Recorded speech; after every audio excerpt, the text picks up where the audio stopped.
Hey guys, mabuhay Pilipinas, namaste India. We're gonna watch now. Tiger 3! Tiger 3!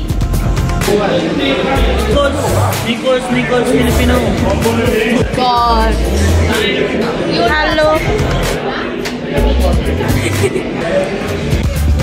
We are going to Uwi.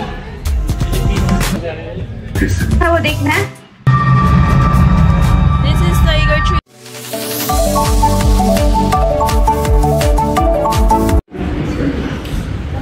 Tara, samahan nyo kami manood ng isa sa mga box office hit ng Indian movie, which is The Tiger 3. Oh my God, this is Shah Rukh Khan. At pagkapasok namin dito ay nakita namin tong paparating na movie ni Shah Rukh Khan. Yeah. December. It will be a box office hit. Of course. At itong si Dede ay patay na patay kay Shah Rukh Khan. Sorry guys, ako lang ba? Hindi talaga ako fan ni Shah Rukh Khan and I didn't watch his movies yet. Guys, nandito pala kami ngayon sa Piccadilly Square Mall sa Chandigarh, Sector 34. At ayun, namakit na kami sa taas. Check us. May scanning. Yeah, Kevin. You bring something?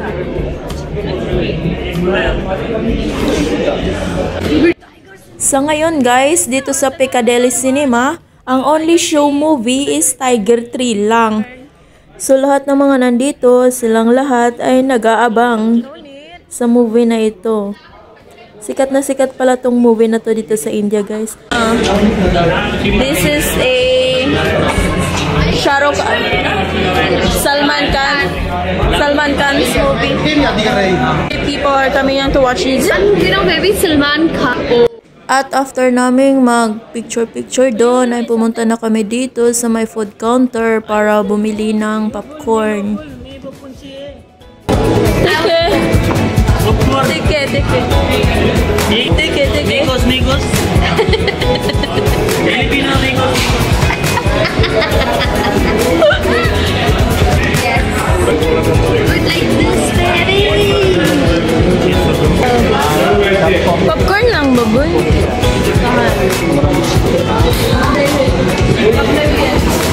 I will not edit it. Baboy, I will not edit this one. Gesture. Yeah. This is Indian. No, the doggy in the front of the car.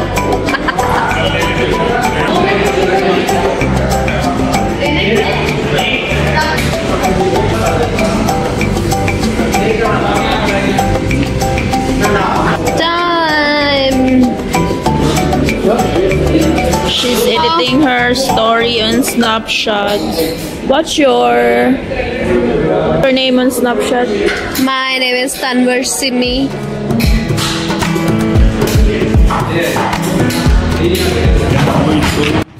Mura lang pala tong popcorn dito guys. Yung in-order namin is yung pinakamalaking bucket.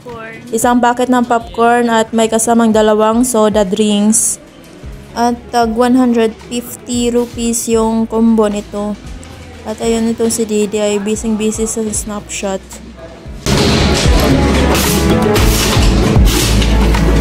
Where is it? It's already ready.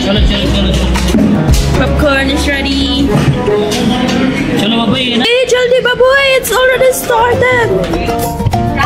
At yun guys, pagpasok namin dito ay nagsimula na pala yung movie. Ano no guys, guess what? Yung mga Indiano pagkasama mo silang manood ng sinihan. As in, sobrang ingay, madaming kantsaw, ganyan. So overall, sobrang jamming lang nilang kasama. At sa mga bashers ng mekos-mekos dyan, sa mga magtatanong kung mabaho at may amoy ba yung mga sinihan dito, hindi po guys. It's a huge, comfy, good ambience po. Yun lang guys, salamat sa panonood. Please like and share. See you in my next video po.